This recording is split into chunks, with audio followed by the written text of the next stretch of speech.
This hearing starts off sounding routine restitution, sentencing, and paperwork, but don't let that fool you. What unfolds here is a deep dive into what counts as legitimate therapy in the eyes of the court and who bears the burden of proving it. We're dealing with claimed PTSD treatment, unconventional modalities, disputed credentials, and a judge who is clearly not willing to rubber stamp anything.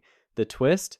This isn't just about money. It's about credibility, causation, and how far restitution law actually goes.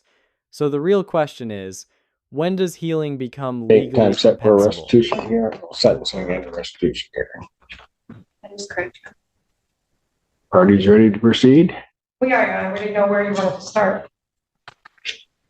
Well, after the holiday, really didn't want to start at all, but I'm here. What are you suggesting?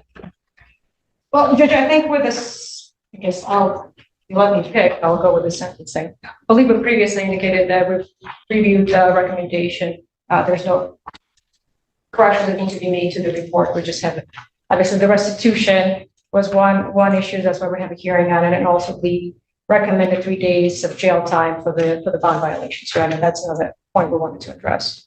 Okay, the bond violations, right. Well, why don't we start with the restitution hearing? Let's get that out of the way, and we can try to formulate something that encompasses a whole sentence. And counsel, there was one issue that came up and received and I think copies were sent to the parties because the court had reviewed it. So I know, Ms. Morley, you submitted a request today for lost wages as well as reimbursement for therapy costs. So we've already had a conversation about just proceeding forward with the request for therapy costs and not lost wages. So we're going to just talk about therapy costs today. As far as that goes, it's my understanding that you've received 2 types of therapy. Is that correct? That's correct. Can you tell me what those 2 types of therapy are? The first type is more of traditional type of therapy, I guess you would say. And the second type is somatic craniosacral therapy. When you say traditional type of therapy, are you saying like psychotherapy? Yes. Okay. And can you tell me who you see for that? I see Wendy Linsky for that. Okay. Do you know about how much you're requesting for psychotherapy specifically today? I believe it was close to $3,000, maybe a little less. For just psychotherapy? Oh, I don't know, between the two. Okay, so if I told you 145904, does that sound right? Okay. Can you tell me, does insurance cover those appointments for you? It does. Has it always covered those appointments for you in total?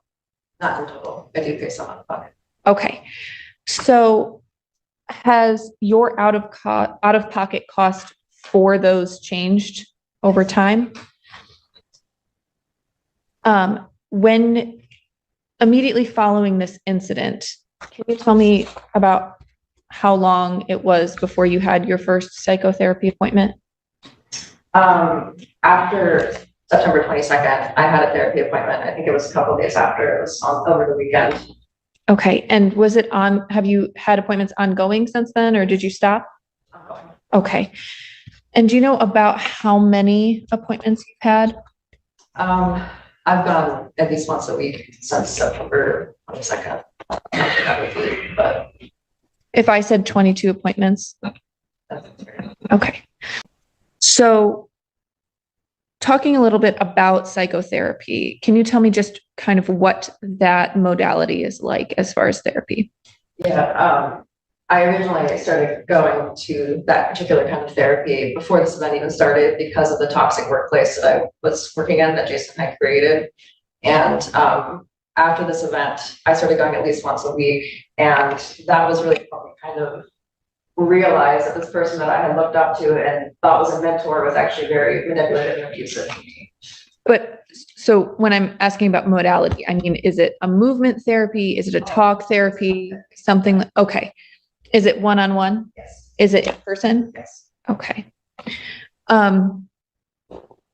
And so what makes these appointments after the incident with the defendant in September different from the appointments before, if anything? Or, I was just hoping that I could go to therapy for generalized anxiety around going to this workplace, hoping that therapy would help. After the event, it was more centered on, coming to terms with the fact that this guy that I admired and looked up to was abusive, and trying to work through how I had gotten to that point, and just trying to understand how I had worked for somebody like that for so long. Hold on a moment. So you were seeing this same therapist prior to September 22nd? That's correct. For how long? I would say a month before. I can't remember. I think her letter specifies. I don't. I was just about to. Okay, go ahead. Has your therapist, Wendy Klinsky, written a letter explaining her treatment related to this incident for you? If you saw that today, would you recognize it? Can you tell me, is there a specific link between those post-September 22nd appointments and the defendant's actions on September 22nd? Yeah, I would say, I mean, every single therapy appointment that I've been to since this happened has been about this incident. In what way? Trying to heal from the trauma of it and understand how I was in the first place. Okay, turning to the second kind of therapy you mentioned at the start, what is that? That is craniosacral therapy, which I did online. Would you like me to describe it? Please. After the event happened, I would say around October time, I was experiencing symptoms of Ptsd, and my friend who knows therapists suggested that I go see this craniosacral therapist for my PTSD, because it was getting so bad where I couldn't even eat or sleep or accept like a hug from much, like dissolve into panic attacks. And so I started seeing them to be able to touch the trauma of the event and relive the event without dissolving into panic attacks every day. Okay. So you have psychotherapy, which is talk therapy. What type of activities do you engage in this second type of therapy?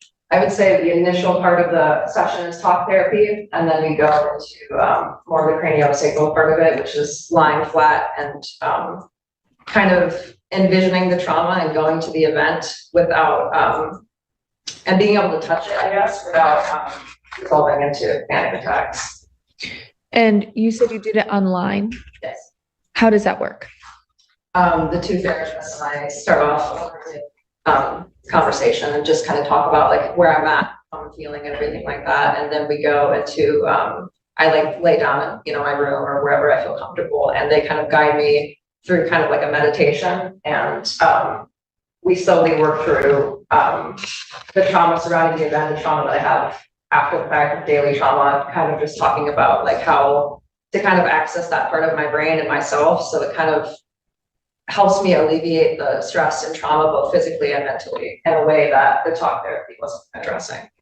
So I have that you started craniosacral sessions in February. Is that correct? That's correct. Yeah. Okay. And so you've only had 7 sessions. Is that correct? Yeah, that's all. The most recent being in June. And as far as those 7 sessions, did you have any insurance coverage for those sessions? Can you tell me how much your out-of-pocket expense was? Okay. If you saw an invoice for those sessions today, would you recognize it? Your Honor, the people move to admit people's proposed exhibit number 3. Any objection of what here? I didn't admit the previous ones, did I? You did not. Your Honor, the people move to admit people's proposed exhibits 1 and 2. Thank you. Exhibits 1, 2, and 3 for the record are admitted. Thank you. Clearly under-caffeinated. Apparently.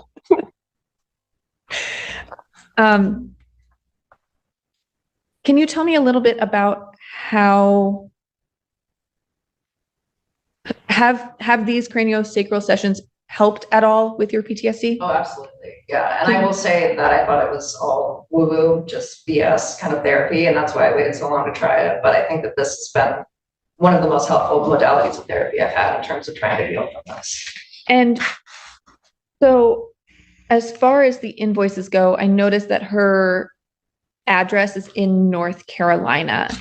Do you happen to know, does she have a license or a certificate or? Yeah, she was originally living in Ann Arbor, so she started out here, and she is licensed to do this kind of thing. And what kind of license do you need to do this kind of thing? Do you happen to know? Okay. How do we know that she's licensed? And through whom? Do you know through whom she's licensed? I don't. I mean, I can find out, but I don't know. Well,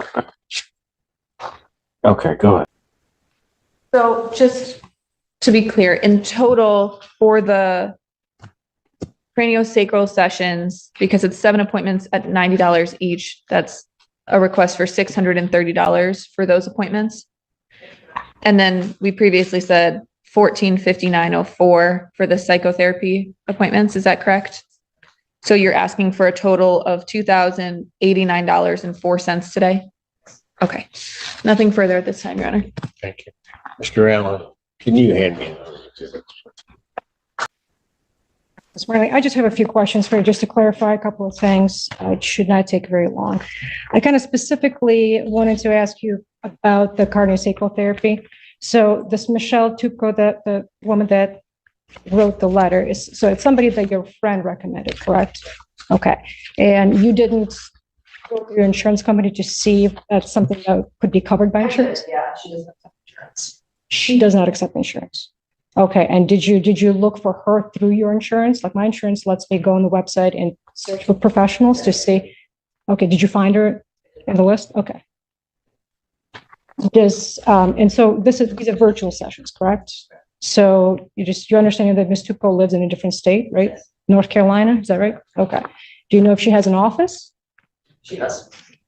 Well, have you seen it? Have you been there? I've not been there, but I've, during our virtual sessions, I see it. Okay. And you said there was a partner also?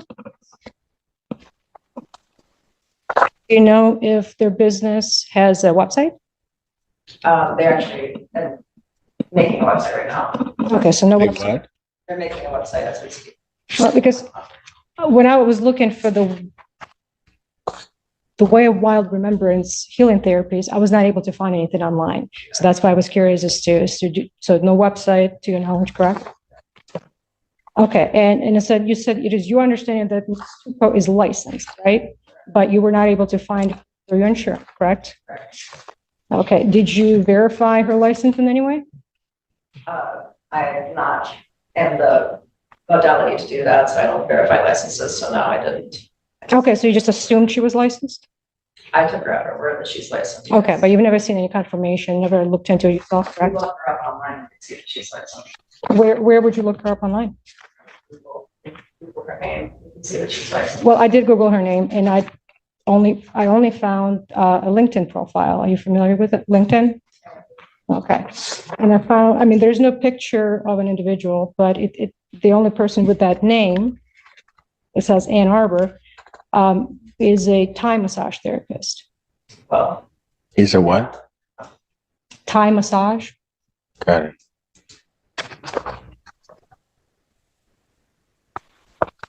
Oh, you looked her up on Google? Okay, but you said there's no website though, right? right, they're making one right now. Yes.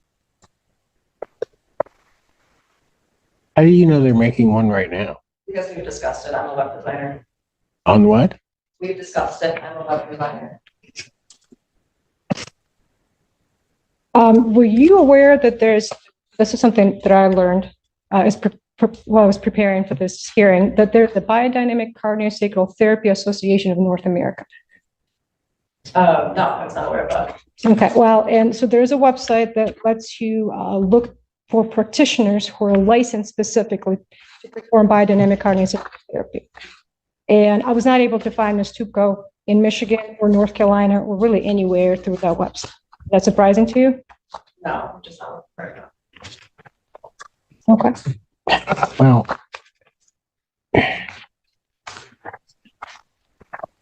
we may have to get that person up here to testify because I don't. Do you know why they're? Well, I'm sorry, Mr. Malinka, but I just got to get some things clarified here. Did you read this letter of May 3rd? Did you request this letter from them? Yes, I did.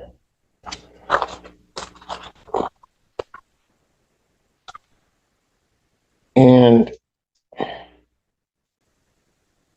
because I'm looking at Exhibit 4, they don't have letterhead. No, they don't. They're not very web-based people. A letterhead doesn't take web. I mean, I just. It takes design.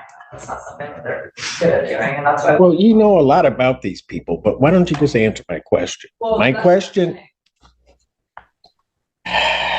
Ms. Yermalinka, go ahead, because apparently I'm not going to get an answer. Go ahead. All right, and just to clarify, I believe you You know what? you testified that you started this craniosacral therapy in February, correct? Correct. Okay, so you didn't increase your sessions with your psychotherapist, you just started doing a different type of therapy on your I own. added it when they were available, which was once a month. Okay, but you were not referred to them through your current therapist, correct? Correct. Okay, and I believe your psychotherapist letter indicated that you started therapy with them in June of 2020, correct? So you sought out that months prior to the events of September 22nd, correct? Thank you. I don't have any other questions for you. How are these bills to the Way of Wild Remembrance paid? Through your PayPal. You have the PayPal receipts? Not on me, no, but I can get them. You should be able to download them now and send them to the prosecutor. I want to see that these were paid. And I'm still curious. Let's back up. Great Lakes Psychology Group. You actually go in there? Yes. Okay. You were seeing them before the date of this incident, right? Before September 22nd. And who was this individual that referred you to Way of Wild? Remember it? One of my friends who had done some work. Who was that? Who's my friend? That's my question. Her name is Susan Ulrich. Last name. Did she say how she knows the therapist? She had some work done from them when they lived in Ann Arbor. Somewhat. Some work done from them when they lived in Ann Arbor. Conversation you had about them being licensed. Did they say who they were licensed through? They did, but I don't remember if that was the first talks that we had during our first conversation. Somehow or another, I need to download the payment records if they exist for that. Like I said, there shouldn't be a reason she can't get them right now. Counsel, I am a little bit worried about who these people in North Carolina are because I don't know whether it's a licensed therapy or anything along those lines. You said your insurance rejected paying for them? Yes, that's correct. What was the insurance basis for rejecting payment? Out of network. Pardon? Out of network. That was their sole reason? It's part of my other concern, counsel, so that you can be aware. And I'm going to take a break. I'm going to try to do some digging on this a little bit because, anyway, and there may be a valid reason for it, but I don't have letterhead, which would seem unusual of drafting a letter. But also, I noticed that only one of the therapists signed this letter of May 3rd. And I'm worried about the credentials of this individual only because I typically, when we see these in this therapy, not that there has to be, I usually have some letters after their name denoting some type of degree or something. And I have nothing on this letter at all. And I don't.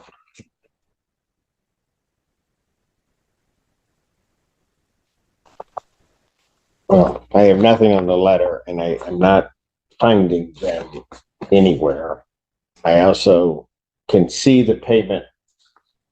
It looks like payment records from Great Lakes, but I don't see payment. I'm going to need that if I were to even consider awarding it, the payment records to the other place. I want to clarify one thing. Ma'am, you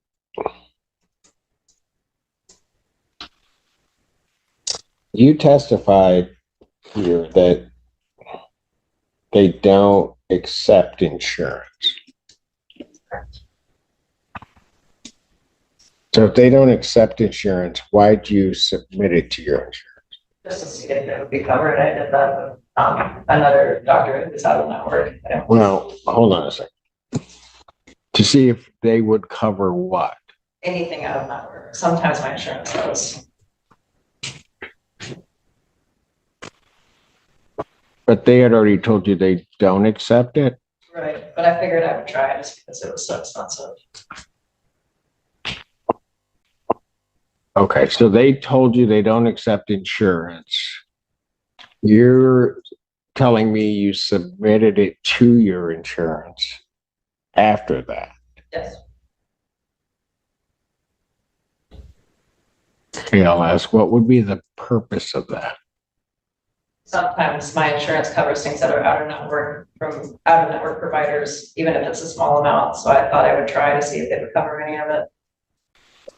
We're going to take a recess. I want to see the one thing I want to see is I want to see these receipts from PayPal. I need to see them. Court's going to stand in recess. And let me just say that the reason that so that the record is clear that the court called counsel information back is because I had received a communication from a Tanya Desfantes regarding the, I guess, credentials of Miss Tuco. And upon receiving it, it was received in my office. I didn't quite know what to make of it, so I called counsel back to deal with what the court was supposed to do with that issue. The sum and substance of that is talking about, and I guess I'll begin there. It's just kind of the reverse of the order of proofs. But the sum and substance of that is that there is some accreditation, some licensure, something that makes what Ms. Tuco does, I don't want to use the word legitimate, but some type of therapy that the court should consider in this case. There are a few problems that I have with entering into that, not necessarily into that analysis, but coming to that conclusion. I, along with my staff, searched all over to find something regarding Ms. Tuco, the credentials to tie the therapy testified to into therapy that could be related to the offense in this case. And I'm trying to say this in the most respectful fashion I can, but I don't believe that let me back up a second. We could find no licensure in the state of Michigan, nor could we find any licensure, Ms. Tuco, in the state of North Carolina, where she now resides. And we found, in part because of what was sent to us regarding that therapy and also the testimony of the victim in this case, we found their accreditation page and searched for basically 3 different individuals. First of all, the individual who sent the letter, that's the February 2022 letter, vouching for the credentials of Ms. Tuco, searched for that individual, and which is basically, and we found that individual as being a member of that association. Then search for Ms. Tuco as well as the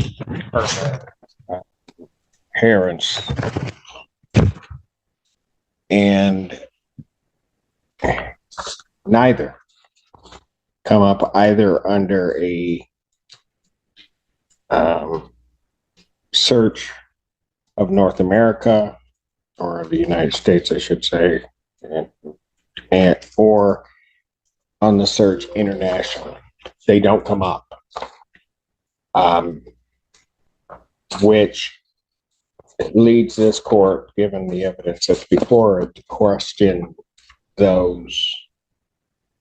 the credentials to engage or have some therapy which would be related to this case. And I'm worried, well, I'm not worried. I make the specific finding that I'm not sure that this is even a business. I can't Tuco's company or assume name, whatever it is, and asked for, during testimony, a proof of payment. Now, I will say that proof of payment, it was testified to, said it was paid through PayPal. Ultimately, I was provided, look like payments, but they're not through PayPal at all. They're through Cash App. And there are a series of them. And so I took those receipts or those payments and matched them to the invoices.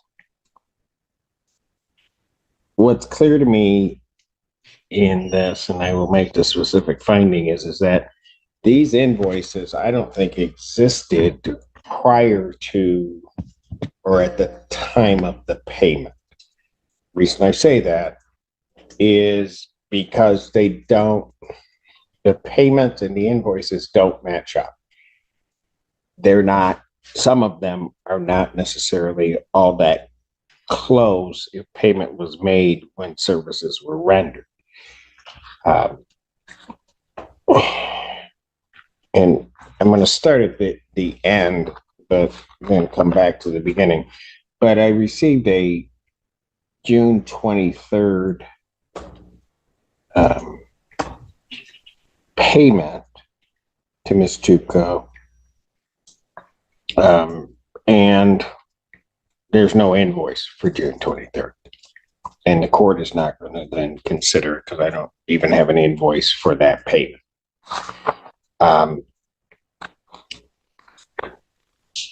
But then when I go through, and now I'm going to go back to the beginning, when I there was a payment made by Ms. Morley of $90 on February 5th. That matches the February 5th invoice.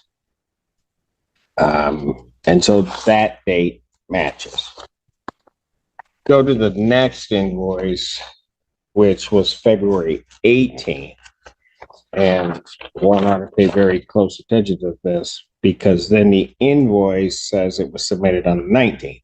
Now, I guess theoretically that kind of thing could happen, maybe, but the problem with that is that if the invoice is on the 19th, that means Ms. Morley would have made a payment prior to receiving the services. Typically not how that happens. And I would note, just parenthetically, that the invoices from Great Lakes Psychology all match when the payment was made. It says when the payments were made.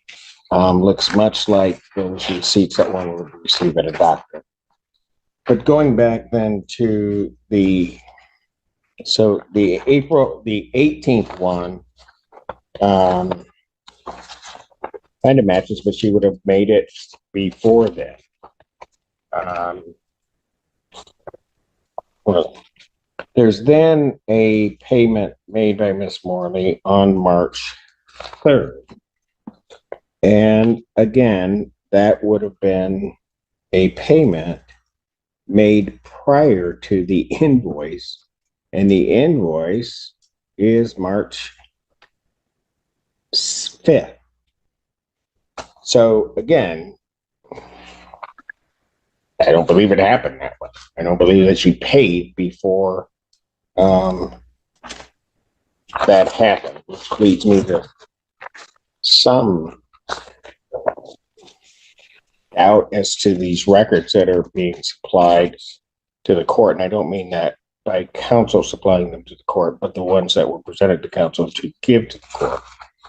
There is then a March 14th. The March 14th one, I believe, matches, if I'm not mistaken. The March 14th one, where's that? There's March then 24th, and behind one page. The March 24th one also does not match because the payment would have occurred prior to the invoice date. Again, it's not something that would happen. Then the remainder of those for April 1st payment and for the I think it's June 9th payment, those match the exact date. So the conclusion that the court comes to in terms of looking at those invoices and looking through all of this closely, trying to find Ms. Tutko, trying to see if she has any type of certification for any therapy, listening to Ms. Morley testify about how she came into contact with her. I don't think this has anything to do with the events or is directly related in any way whatsoever to the events of September 22nd. I do not, and I will say that these documents submitted to the court regarding this, the, put it in quotes, therapy that Ms. Morley received is of dubious nature and quality in this court's mind. And the court is not going to award any restitution for those particular items with regard to Ms. Tutko. Again, specifically, the court will find that it's not directly related to the incident which we're here for from September of 2023. Getting then to the, and let me just, before I leave the Tutko, and let me just also say that the letter that was sent, the information contained within, I don't think Ms. Tupko can make the diagnosis that she's making in this.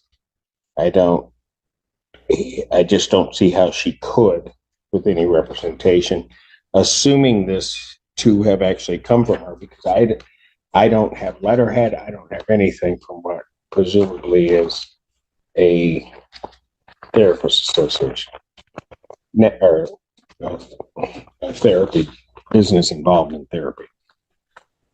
Going to the Great Lakes psychology, I don't at all have the problems that I had with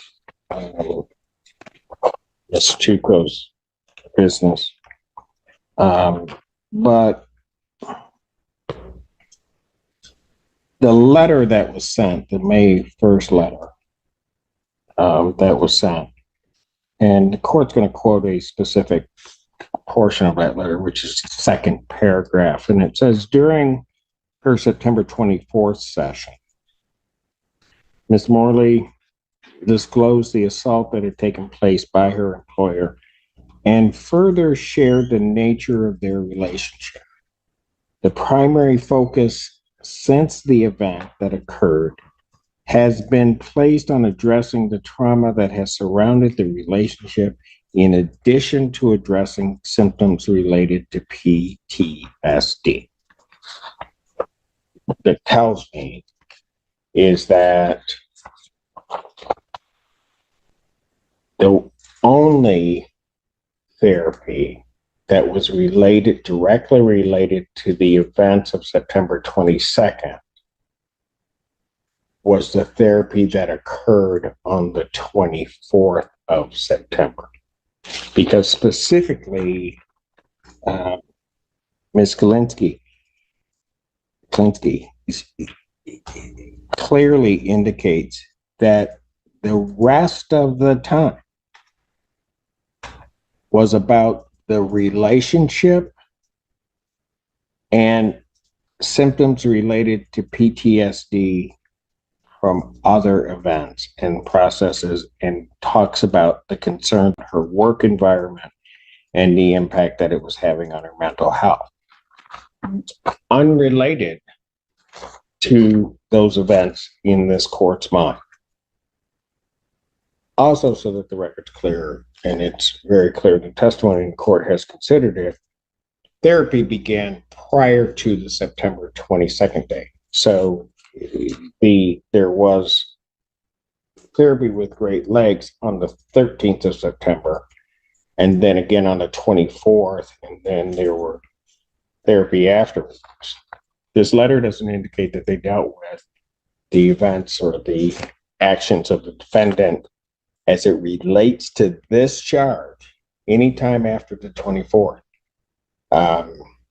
when the event was relayed to Great Lakes. And so therefore, with reference to that, the restitution request on that, the court is only going to award the restitution for therapy for that one date. That's the only date, again, that is directly related to the events that the defendant participated in. I have no other proof that any time after that anything happened. So in sum and total, and for those reasons, the court would and will order restitution in the amount of $147.38. Now, with reference to and there were really three issues. That's the one issue regarding the restitution, which is going to take most of our time. There is then the issue regarding the violation. And I was going to take it into account in sentencing, but I think the court needs to make it clear what the court's going to do with that. And I'm a bit dismayed. I can only just put it that way. Dismayed, maybe a little bit angry in a certain respect.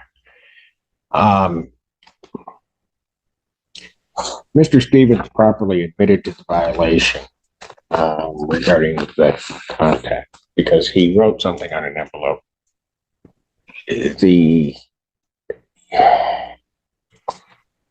Regarding mail that he had received that he believed should have gone to Miss Morley. It was relayed that, and so there, technically, because he wrote that, there was indeed this violation.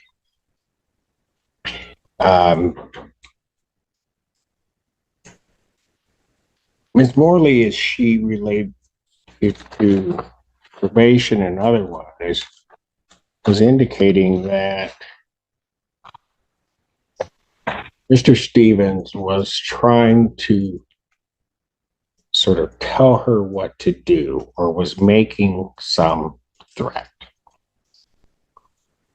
So at the last hearing, the only portion of the envelope we had was the one half of the envelope. Counsel for defendant had indicated that there was a credit card which was in that envelope. I couldn't see the full envelope, so I didn't know, but I know that there was a credit card coming.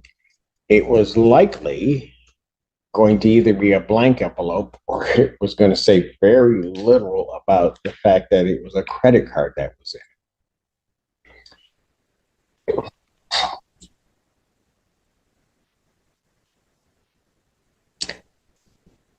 When I saw the full envelope, it's very clear that there was a credit card that was finally admitted. It was also very clear that to this court that the defendant wasn't attempting by any means to try to direct Ms. Morley or anyone or anything else along those lines, or threaten her in any way. The only thing he was saying is, this is addressed to you. I'm giving it to you. I hope you do the right thing with this.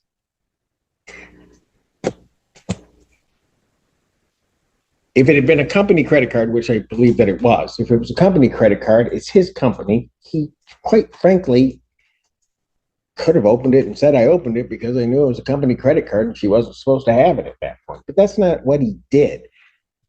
And to be honest with you, I think he attempted to try to do the right thing. What I'm angry about is the representation made to this court, my probation department, and everyone else, that he was attempting to make a threat or in some way intimidate Ms. Morley. Absolutely not. That is not what happened. Everything the defendant represented to this court regarding that envelope, that violation, turned out to be absolutely true the moment I asked for that full envelope. The court could verify. So therefore, while the defendant has admitted to that violation, I'm vacating his admission to that violation. I am not sentencing on the violation, because while there was a technical violation, I don't believe that that violation was meant to do anything. He was just trying to do the right thing. So I'm setting aside that admission, and I'm doing nothing further with this alleged violation. Ms. Yermolenko, you have said that you have reviewed the report. There are no material deletions, corrections, or additions to that report. Is there anything you or your client would like to say before the court does approve that? I'm going to ask the court to file the recommendation. Thank you. Sir, is there anything you want to say before I impose sentence? Thank you. It's a sentence of the court. I'm going to place you on 18 months prosecutor deferred sentence. You're to pay $555 fines and court costs, $540 probation, oversight fees, $147 and I think 38 cents is what I said, restitution payable to Kashmir Morley, payable through the court. When can you pay that, sir? Pay that today. The restitution would be paid in cash at the counter, or okay, everything else could be paid in. That's to be paid today. There's to be no use of alcohol, recreational marijuana, or any illegal substance. You'll be subject to random testing as directed by probation. You are to complete a domestic violence program as directed by probation. There is to be no contact with Kashmir Morley, directly or indirectly. There's to be no assault or threatening or intimidating behavior. You are not to possess any weapons, firearms, ammunition, or anything fashioned to be a weapon. I'll set a review hearing on this matter that is to be held September 16th, 2024 at 1 p.m. I will order 93 days in jail. Credit for served, balance suspended. Thank you. In the end, restitution is slashed to $147.38, a fraction of what was requested because only one therapy session was proven to be directly related to the offense. The bond violation technically occurred, but the judge vacates it, calling out exaggerated interpretations and emphasizing intent over form. The broader lesson here is powerful. Courts don't compensate pain in the abstract, they compensate provable harm tied to specific conduct. Precision matters, credibility matters, documentation matters. If you found this case as eye-opening as we did, hit like, share your thoughts in the comments, and don't forget to subscribe for more courtroom breakdowns.